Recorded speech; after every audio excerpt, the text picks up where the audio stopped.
Welcome to Aspen Ignites, Conversations to Build a Better World, a series from the Aspen Institute that brings together thoughtful people with diverse backgrounds and points of view. In this episode, what is in the future for corporations? To discuss this, Judy Samuelson, Executive Director of the Aspen Institute's Business and Society Program, sits in conversation with Rob Falzon, Vice Chair at Prudential. They speak with Gillian Tett, Editorial Board Chair of the Financial Times.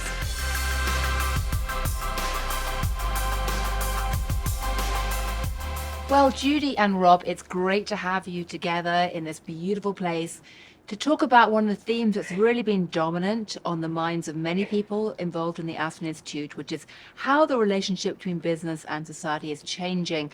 So perhaps I can start with you, Judy, because you created the Business and Society platform at the Aspen Institute 25 years ago.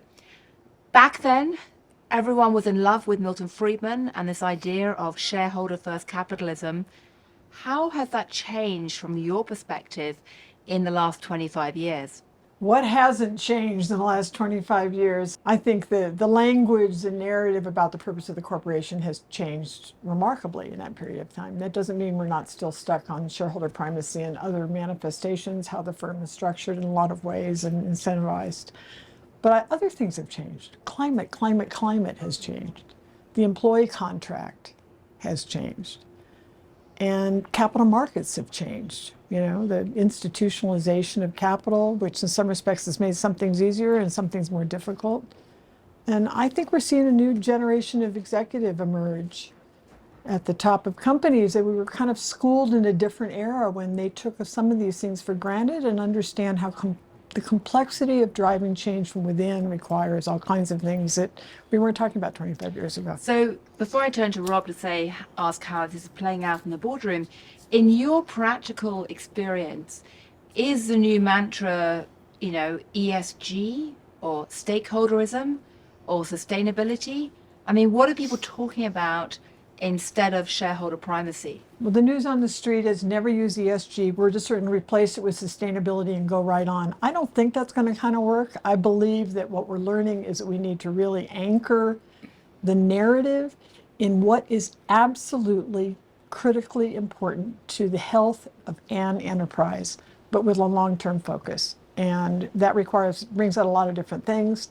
But I think to the extent we can kind of neutralize language, but make it meaningful, not kind of code for something, things that are actually invested in how the business makes its money, kind of what values it holds dear, and what are the essential inputs to a healthy enterprise. And it's going to be different for every company. Because, of course, just very quickly on that language point, of course, the big defining moment for many companies was a Business Roundtable coming out in the summer of 2019 saying, we're not going to embrace shareholder primacy anymore. It's going to be about stakeholderism. Is that roughly where the head of most of your members and attendees now is? I think that everybody's talking about corporate purpose. I think the next stage of this is making that really meaningful. And I think we've got to examine, for example, how we pay executives. If we're doubling down and tripling down on paying them in stock, is there something there that we ought to be examining, for example? So I think there's a lot more work to do in terms of operationalizing purpose, making sure that it actually is meaningful, tied to strategy, tied to operations, embedded. Well, we have a real life executive just here who can tell us exactly how it's possible or not possible to make purpose meaningful in terms of an actual company. You're vice chair of Prudential, enormous financial services giant. What does purpose actually mean in practical terms for your senior team? Yeah, and we may have a little bit of a unique perspective on this. So while many things have changed around the world for us, it's meant less actually internal change for us. So we're a 150-year-old company. And incidentally, we have policies outstanding with individuals that are 100 years old. So we have people who their parents took out insurance of them when they were born, and they're centenarians today. And so we are in a business of making long-term promises and then fulfilling those long-term promises. And so when we think about that underlying that is a purpose. That is exactly what our purpose is. And so we have a business system which takes purpose and connects it to vision and to strategy in a way that helps us from a decision-making standpoint. And so when we think about how it actually manifests itself in our organization, we have this concept of sort of an ability to have distributed decision-making, right? Because we have a very clear purpose that's informed strategy, that informs how individuals conduct themselves. As a result of that, we know when we need and should be engaging in societal issues. We know when and if we need to be engaging in issues with clients and markets. And we can do that on a basis where everyone's sort of on the same page with the same agenda as a result of an understanding of what that purpose is. So let me unpack that a bit. I mean, distributed decision making sounds a lot like democracy to me. Do you vote internally, or do you do soundings internally to decide what type of issues as a company you should be focusing on? Well, it's actually, we have a process for that. And because when you have 49,000 employees, that's a cross section of society. And so every individual is going to be on one point or another of the spectrum. And so they'll have views as to where you should and shouldn't engage that may or may not be consistent with where we think as a company we should be engaging. And so we go back to purpose. We have a process that allows us to look at issues as they're coming up and actually get ahead of them. So we're anticipating what could be happening, saying, okay, does purpose compel us to engage in that issue? If so, then how do we go about engaging in it? If purpose does not compel in it, it may be an issue that's important to individuals, but it may not be an issue in which it's appropriate for us as a company because it's not aligned to our business objectives and the businesses that we're in to actually take a position on. It would be important for us to be there for our employees, to support them as they're dealing with those issues, but not necessarily something there where we would engage. So let me unpack that a bit, and I want to ask you, Judy, about this, about which issues in particular that are societal that you now feel the need to focus on. I mean, I imagine climate change is one obvious issue that must be top of your agenda, but are you also looking at things like LGBTQ rights, diversity issues? Are you getting involved in things like voting rights? I mean, I was talking yesterday to the leaders of Levi's and Patagonia, who are very much engaged in trying to uphold and champion democracy ahead of the 2024 race, and they regard that as part of their societal purpose. Would you see that as something you need to get involved in? Or guns, for example? I'm sorry, Judy or me? Well, why don't you I'll start with you. Yeah, sure. You start, and then I'll ask Judy to put Yeah, that in a wider certain of those context. issues we absolutely engage in. So we believe in the power of diversity. We believe in the power of diversity because our client base is a diverse client base. It spans the socioeconomic and racial spectrums. And if we are not informed as an organization through our employees as to what are the motivations of that constituent or of those constituents of that segment of the marketplace, then we're not going to be able to address their issues. And so so when issues around diversity and racial equity come up, we absolutely believe that. When there are issues around financial security, we engage in that because foundational to our purpose is making lives better through by helping people deal with financial challenges in a changing world. And so when you think about that, core to that is good jobs with good benefits that allow people to save and plan for retirement. And so we engage in issues around work, we engage in issues around retirement. So those are the things that we would engage in. Our view is that we need a diverse workforce, and we want to have a diverse and engaged workforce, and that requires that people feel comfortable coming into our organization, and that they're going to be treated with respect, and that they're going to have an opportunity to contribute. Right. Judy, what do you see when you look at the companies participating in your meetings through the Business and Society label? Are you seeing that they are primarily focused on climate change? Because a lot of people think that ESG should just be about E these days, just to keep it simple. Or do you see other companies like Rob's, essentially, or corporate officials saying that they want to focus on diversity or the questions of employee well-being as well? I think most companies, at least public companies or B2C companies out there today, are talking about climate. I think a lot of them are talking about diversity, absolutely, and I don't think they're backing off from that. I think a growing number are starting to think about economic mobility and some of the things that are making this difficult in our own country. But I think that, these issues, sometimes you choose and sometimes the issues choose you. And we have an era in which it's not really the choice of the CEO whether or not to speak up at times, as much as, I think they're getting very clear that they really use their voice best when they have really thought through the purpose of the enterprise, what they're truly aiming at. And if that doesn't reveal where they're really vulnerable, which things are real risks for them that they need to be very clear about and be able to speak to powerfully, That's what playing offense, I think, in this environment is about. And then I think there's other issues that are maybe with your own employees that you need to be saying we got your back on some things that have become difficult, but they don't necessarily have to be public issues. I think we've lived in a recent era that I never thought I would see, in where we've had several massive swings of attention by chief executives around issues that felt like they were so close to the health of our own democracy in the United States that they didn't have any choice. And clearly speaking up kind of about, post George Floyd was one of those moments. The Russian invasion of Ukraine became one of those moments. I think there will be others that may emerge. Right. I'm glad you brought up the Russian invasion of Ukraine, because it strikes me that, some people would argue that this whole conversation is driven by the progressive left. But actually, of course, the invasion of Ukraine and the increased focus on security issues, national security issues, means that people on the right are essentially seeing a resetting of the relationship between business and government and society as well, aren't they? It's coming up. We're doing our own ESG summit here on campus in 2 weeks, and we're having a session on geopolitics and how that's now become an issue in the boardroom. And what does that mean? Is it just global enterprises that are, deeply engaged in markets, in terms of access to scarce resources and inputs to their economy? It's a complicated time, but it's clearly, the issues of cybersecurity, the issues of kind of fear, that have captured a lot of the imagination. Absolutely.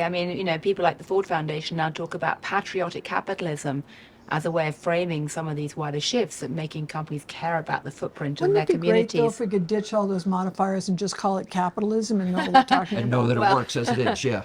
Well, I should say that, the reason I'm interviewing you both is that 4 years ago, the Financial Times created a newsletter called Moral Money, which looks at sustainability. And we called it Moral Money not because we wanted to be religious or preachy, but because we were invoking the theory of moral sentiments, which is the other half of Adam Smith that people often forget. And that's very much what's happening now. The two parts of Adam Smith are coming together. But Rob, I'd like to ask you, when we first started Moral Money 4 years ago, lots of people told us that an ESG focus, stakeholder focus, would help the bottom line. In fact, it's not so clear looking at the data. What has your experience been? Has it helped or harmed your business to have this wider lens? Well, the wider lens, and I won't make it ESG specific, I'll really talk about it as a wider lens of being a purpose-led company. We absolutely believe it has helped us from a commercial standpoint, which translates into financial success, and incidentally also translates into financial resiliency. So as I've described, as a 150-year-old company, we've lived through a couple of world wars. We've lived through massive regional conflicts. We've lived through a number of incidents of social unrest.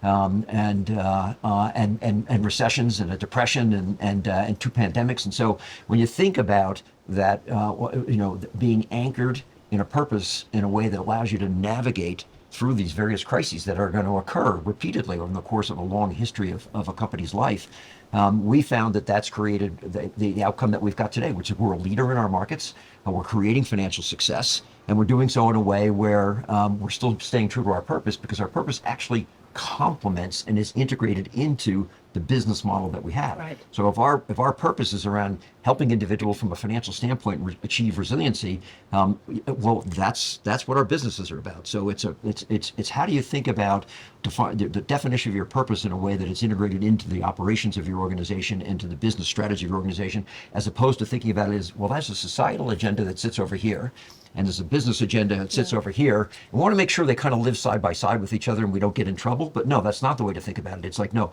these things should be integrated into each other, and therefore, actually, you never will get in trouble. Right. Judy, are you seeing companies saying this is helping their bottom line or hurting it, or any data? Or do you think we should simply not focus on the bottom line at all and just say this is the right thing to do for reasons of long-term resilience, as Rob It really is saying? wouldn't matter if I said don't focus on the bottom line. Let's be clear, everybody's focused on the bottom line. The question is about time frame.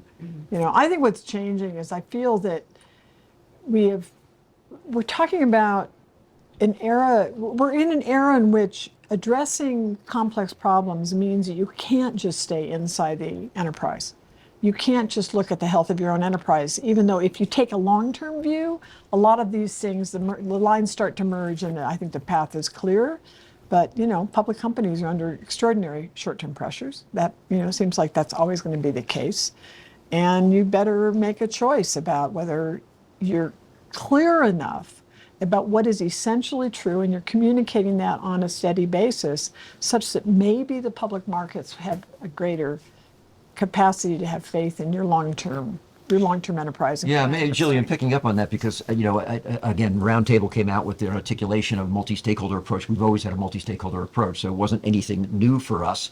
And I kind of reject the argument that there's a trade-off between profitability and doing good, right? Doing well and doing good. I actually think you can design a business system where those things work with each other. That's not a dirty word. Capitalism isn't a dirty word. You can achieve profits. I heard someone describe this and it really resonated with me as profits is simply the result of taking inputs from society, formulating them in a way which you then give back to society, and society values what you've put in, and society values what you've extracted from it. The difference from that is profit. So you can do societal good, and you can generate profits as a result of that, and that's a good business model. So I don't believe that these things are in constant conflict with each other. I actually think they can be resolved in a way where all constituents are served and maximized, as opposed to sacrificing on one end of that constituency versus another. So can I ask another question, Judy, which is that to what degree are the company executives who you're dealing with willing to move beyond, say, just the environment or LGBTQ issues and actually look at some of the really hot potatoes like executive pay and whether companies are paying their taxes or not? I have a list of 6. I won't be able to remember them, but there's like 6 issues that we don't touch. And you've just named 2 of them. How we pay executives, we don't touch. Contract workers, we don't touch. Whether or not we're paying our taxes, we don't touch. There's 3 more. I won't try to remember them right now. But I think in some respects, one of the limiting things about this ESG conversation is it tends to kind of focus on those things that somehow exist more in the public sphere. Mm-hmm. And I believe there's a subterranean set of concerns that do get at profitability and do get at maximizing, not necessarily to profits, but profits leading to stock price. And maximizing the stock price is a corrosive part of what's going on, and it's pretty alive and well when we look at the level of share buybacks and kind of how we're spending our capital. We can't afford it. We need massive investment to address climate change, and there's a trade-off between how we're spending our cash. And so I think what's one of the things to keep an eye on is what's the role of private capital at this Absolutely. point. That's a massive growth, and is that going to be, are we going to get a little relief from that, or is it just another another version of short-termism with different kinds of demands and expectations? But, watch this space.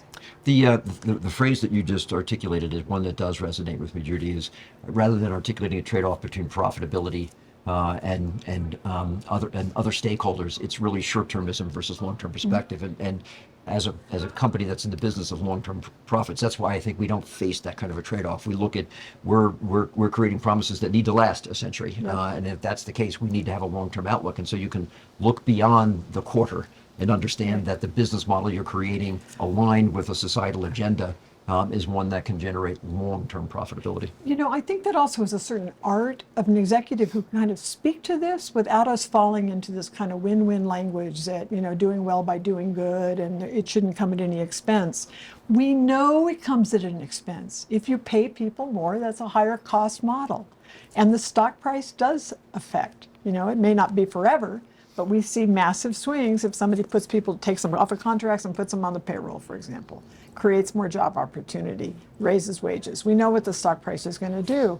And so they clearly have to be saying, this is a long-term play. Right. And speaking and articulating that's critically Absolutely. important. I think in the early days, back in 2019, there was a sense that it was basically sold on a bit of magical thinking that you could, have great profits and basically be sustainable without sacrificing anything. Well, we at Moral Money at the Financial Times will be watching carefully to see what's happening in this front.